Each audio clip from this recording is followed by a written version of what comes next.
മതി. ഞാനൊരു ചോദ്യം ചോദിക്കണം. നിങ്ങൾ എല്ലാവരും ബൈബിൾ അറിയാവുന്നവരാ. ഒരൊറ്റ ചോദ്യം. ദൈവം ആരാധനയുടെ നിയമം കൊടുക്കുന്ന എന്നാ എപ്പോഴാണ്? പുറപ്പാട് പുസ്തകം 20-ാം അധ്യായത്തിന് ശേഷമാണ് കൽപ്പനകൾ കൊടുക്കുന്നത്. നോഹ ആരാധന കഴിച്ച സമയത്ത് ആരാധനയ്ക്ക് യാതൊരു നിയമങ്ങളോ ക്രമീകരണങ്ങളോ ഉണ്ടായിട്ടില്ല. എന്തിനെ കൊടുക്കണം, എങ്ങനെയുള്ള മൃഗത്തെ കൊടുക്കണം എന്നുള്ളതൊന്നും രേഖപ്പെടുത്തിയിട്ടില്ല.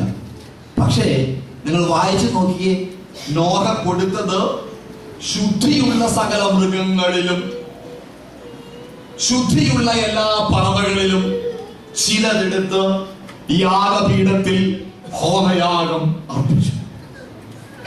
അറിവൊന്നുമില്ല. ദൈവത്തെ ഒരുവൻ ശുദ്ധ മനസാക്ഷിയോടെ ദൈവത്തെ അനുഗമിക്കുമ്പോൾ നിങ്ങൾക്ക് പ്രത്യേകമായ കൽപ്പനകളൊന്നുമില്ലെങ്കിലും ദൈവിക ആരാധനയുടെ ദിവ്യ വെളിപ്പാടിന്റെ അനുഭവം നമുക്ക് പ്രാപിക്കാനായിട്ട് കഴിയും. ഞാൻ എപ്പോഴും പറയാം, അറിവ് പുറത്തു നിന്ന് മാത്രമല്ല വരുന്നത്. അറിവ്, എല്ലാ അറിവും വായനയിലൂടെ മാത്രമല്ല ലഭിക്കുന്നത്. ഒരുവൻ ദൈവത്തോട് വിശുദ്ധമായി സംസർഗം ചെയ്യുമ്പോൾ ദൈവിക നിയമങ്ങളുടെ ചില കോഡുകൾ അവന്റെ ഹൃദയത്തിനകത്ത് നിന്ന് പുറത്തേക്ക് വരും. അതാണ് അവിടെ വായിക്കുന്ന. ഒരു നിയമങ്ങളും ഇല്ലാതിരിക്കുമ്പോൾ അവൻ ശുദ്ധിയുള്ള മൃഗങ്ങളിൽ നിന്ന് ചിലതിനെ എടുത്ത് യാഗം കഴിച്ചു. ഉത്തരഭാരതത്തില് വർഷങ്ങളായി പ്രവർത്തിക്കുന്ന, റൂറൽ ഏരിയ ട്രൈബൽസിന്റെ ഇടയിൽ പ്രവർത്തിക്കുന്ന ഒരു ചെറിയ ശുശ്രൂഷകനാണ്. ഞാൻ പറയട്ടെ,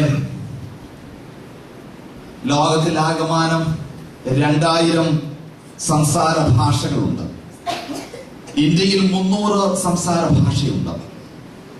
20 ഒഫീഷ്യൽ ലാംഗ്വേജ് ആണ് ഭാരതത്തിലുള്ളത്. 100 സംസാര ഭാഷയിൽ വേദപുസ്തകം പരിഭാഷപ്പെടുത്തിയിട്ടുണ്ട്.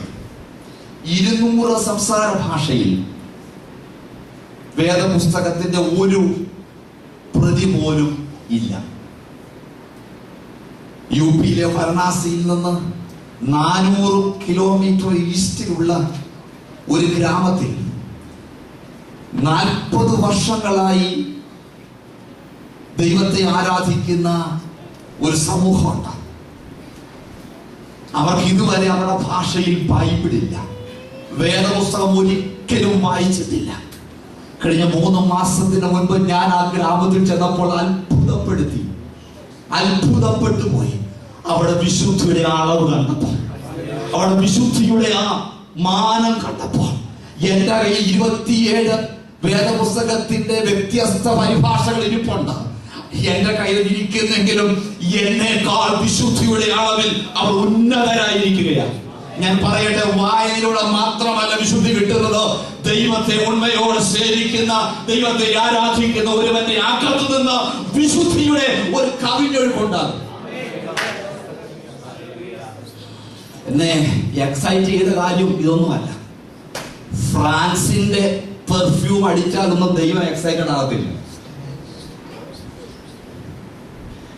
ഇവിടെ വായിക്കുന്നത് ഈ വിശുദ്ധ ആരാധനയുടെ സൗരഭ്യം ദൈവം മണത്തപ്പോൾ, ഒരു നിയമങ്ങളും ഇല്ലാതിരിക്കുമ്പോൾ വിശുദ്ധിയുള്ള പറവകളിൽ നിന്നും വിശുദ്ധിയുള്ള മൃഗങ്ങളിൽ നിന്നും ദൈവത്തിന് യാഗം കഴിച്ച യാഗത്തിന്റെ ആ ആരോമ, ആ സൗരഭ്യം ദൈവം മണത്തപ്പോൾ നമ്മുടെ ആരാധനയിൽ നിന്ന് ഉയരേണ്ടത് ഇതാ, വിശുദ്ധിയുടെ സൗരഭ്യമാണ്. സഭയിൽ പാട്ടും ഡാൻസും ജമ്പിങ്ങും ഇംഗ്ലീഷും ഹിന്ദിയും മലയാളം കൂടെ മിക്സ് ചെയ്ത് ഹീബ്രുവും തെലുങ്കും എല്ലാം കൂടെ പാടിയാൽ എനിക്ക് വിരോധമൊന്നുമില്ല, സന്തോഷമേ ഉള്ളൂ. എനിക്കതിന് യാതൊരു വിരോധമില്ല. പക്ഷെ ഒരു കാര്യം, ഇതൊന്നും ദൈവം സെൻസ് ചെയ്യുകയില്ല. ദൈവത്തിനൊന്നും എക്സൈറ്റഡ് അല്ല. നിങ്ങൾ ചിന്തിക്കുന്നത് ഇവിടെ ഒരു 4-5 കീബോർഡ് എടുത്ത് പൊട്ടിക്കുമ്പോ ദൈവം റോക്ക് വന്നു. അമേരിക്കയിൽ നിന്ന് ഒരു മലയാളിയായ ദൈവദാസൻ വന്നു കഴിഞ്ഞപ്പോഴത്തേക്കും അദ്ദേഹം പറഞ്ഞു, പാസ്റ്റർ എനിക്ക് ഗ്രാമത്തിലൊക്കെ ഒന്ന് വരണം. ഞാൻ പറഞ്ഞു, അമേരിക്കക്ക് വരുന്ന സ്ഥലത്തൊന്നും പോലെ നമ്മൾ എന്ത് ചെയ്യുന്നു പോകുന്നത്. അപ്പൊ കാര്യങ്ങളൊക്കെ പറഞ്ഞു. ഓ എന്നാ ഞാൻ വരുന്നില്ലെന്ന് പറഞ്ഞു. പറഞ്ഞു കഴിഞ്ഞപ്പം ഞാൻ ചോദിച്ചു എന്നോടൊക്കെയാ. അപ്പൊ പറഞ്ഞു, ഇന്ന സ്ഥലത്ത് ഞങ്ങളുടെ ആരാധന റോക്ക് സ്റ്റൈൽ ആരാധനയാണ്. എന്നുവെച്ചാൽ അങ്ങനെ റോക്ക് സ്റ്റൈൽ ആരാധനയാണ് ഞങ്ങളുടെ ആരാധന. ഞാൻ അതെന്തുവാ അത് അറിയത്തില്ല. ഇവിടെ റോക്ക് സ്റ്റൈൽ ആരാധനയുണ്ട്. മുടിയൊക്കെ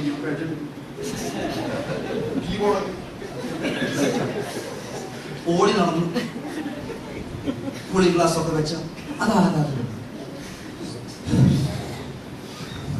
ഞാൻ പറഞ്ഞു, എനിക്ക് ഒത്തിരി പറയാനുണ്ട്. നിങ്ങളെ ഹർട്ട് ചെയ്യാൻ വേണ്ടി ഒന്നുമല്ല ഞാൻ ഇതൊക്കെ പറയുന്നത്. It's from depth of my heart. എന്റെ ഹൃദയത്തിൽ നിന്നാ ഞാൻ പറയുന്നു. ഇതൊന്നും വേണ്ടെന്നുള്ള ഒരു ചിന്തയല്ല. നിങ്ങൾ അതിനെ തെറ്റായി ധരിക്കരുത്. എല്ലാം നല്ലതാ.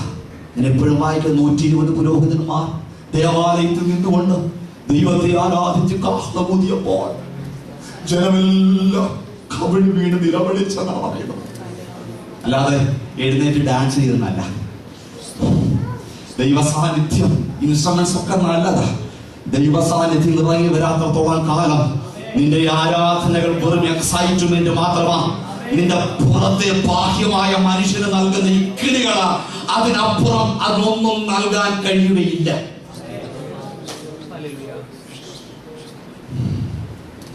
ദൈവം ഈ ആരാധന മണത്തപ്പോൾ അദ്ദേഹത്തിന്റെ മനസ്സിൽ വെച്ചിരിക്കുന്ന ഒരു ഡിസിഷൻ ദൈവം മാറ്റിയെന്നാ പറയുന്നത്. എന്താ ഡിസിഷൻ മാറ്റിയത്? യഹോവ സൗരഭ്യവാസന മണത്തപ്പോൾ യഹോവ തന്റെ ഹൃദയത്തിൽ അരുളി ചെയ്തു, ഞാൻ മനുഷ്യന്റെ നിമിത്തം ഇനി ഭൂമിയെ നശിപ്പിക്കുകയില്ല. ദൈവത്തിന് നൽകുന്ന ആരാധനകൾ ദൈവത്തിന്റെ തീരുമാനങ്ങളെ അവരെ സ്വാധീനിക്കാൻ കഴിയുന്നതാണ്. ദൈവത്തിന്റെ തീരുമാനങ്ങൾ മാറ്റുവാൻ കഴിയുന്നതാണ്. അന്ന് നോഹ ചെയ്ത ഈ ആരാധനയാണ് ഇന്ന് ഈ ഭൂമിയിൽ ജീവിക്കുവാൻ നമുക്ക് അനുമതിയായി തീർന്നത്. ഞാൻ പറഞ്ഞു മനസ്സിലായോ? നമ്മുടെ ആരാധനകളിൽ വിശുദ്ധിയുടെ സൗരഭ്യം പൊങ്ങി വരുമ്പോ ദൈവത്തിന്റെ പദ്ധതികൾ നമ്മളിലേക്ക് ഇറങ്ങി വരികയാണ്. ദൈവത്തിന്റെ തീരുമാനങ്ങൾ എടുക്കുന്ന നിലയിലുള്ള ഒരാരാധന ദൈവത്തിന് കാഴ്ചവെക്കാനായിട്ട് നമുക്ക് കഴിയണം. ഇല്ലെങ്കിൽ മുൻപ് പറഞ്ഞതൊക്കെ ക്ഷമിക്കണേ നിങ്ങൾ. ഈ ആരാധനകളിൽ ദൈവം പ്രസാദിക്കുകയില്ല. ഇത് ഇവിടം കൊണ്ട് അവസാനിക്കുന്ന കാര്യങ്ങളാ. ഇതുകൊണ്ടൊന്നും ആരും വിശുദ്ധിയിലേക്ക് നയിക്കപ്പെടണമെന്ന് നിർബന്ധമില്ല. ദൈവത്തിന്റെ സാന്നിധ്യം ഇറങ്ങി വരികയില്ല. ദൈവം എക്സൈറ്റ് ചെയ്യുന്നത് നിന്റെ ഇൻസ്ട്രുമെന്റോ നിന്റെ ചർച്ചിന്റെ ക്വയറിന്റെ ബലമോ ഒന്നുമല്ല, നിന്റെ വിശുദ്ധിയാണ്. നിന്റെ വിശുദ്ധിയുടെ സൗരഭ്യമാണ് ദൈവം മണക്കേണ്ടത്. ദൈവത്തെ സ്തോത്രം ചെയ്യാൻ ദൈവത്തെ സ്തോത്രം ചെയ്തു പോകേണ്ട കാര്യം മാത്രമല്ല, ദിവസങ്ങളുടെ അങ്ങനെ ആരാധനയ്ക്ക് വേണ്ടി നമുക്ക് ഒരുങ്ങാനായിട്ട്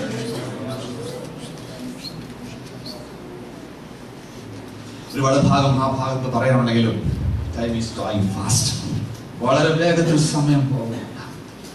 ദൈവത്തിന് വിശുദ്ധമായ ഒരുപാട് കാര്യങ്ങൾ നമുക്കവിടെ വായിക്കാൻ കഴിയുന്നുണ്ട്. ഒരു ഭാഗം കൂടെ ഞാൻ പറഞ്ഞ് വേഗം അല്പസമയം പ്രാർത്ഥനയ്ക്ക് വേണ്ടി ചിലടണമെന്ന് ദൈവത്തിന്റെ പരിശുദ്ധാത്മാവിന്റെ ഹൃദയത്തിൽ ഒരു പ്രേരണ നൽകുന്നുണ്ട്.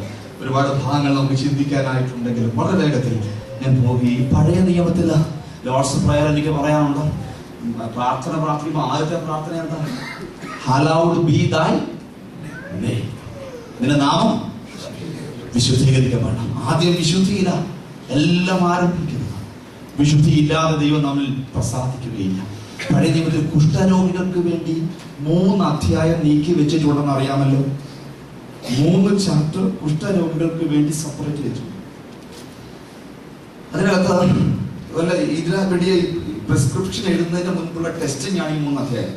പരിശോധന, ഇവന് കുഷ്ഠം ഉണ്ടോ എന്ന് നിർണ്ണയിക്കുന്ന പരിശോധനയായി 3 അധ്യായങ്ങളുള്ളൂ. ഈ പരിശോധന എല്ലാം കഴിഞ്ഞ് കുഷ്ഠമുണ്ടെന്ന് തെളിയിക്കപ്പെട്ട് കഴിഞ്ഞാൽ, നിർണ്ണയിക്കപ്പെട്ട് കഴിഞ്ഞാൽ ഇദ്ദേഹത്തിന്റെ പാർപ്പ് പാളയത്തിന് പുറത്താണ്. പാളയത്തിന് പുറത്ത് ഇവരിങ്ങനെ കൂട്ടമായി സഞ്ചരിച്ചോണം. പാളയത്തിനകത്തേക്ക് കയറരുത്.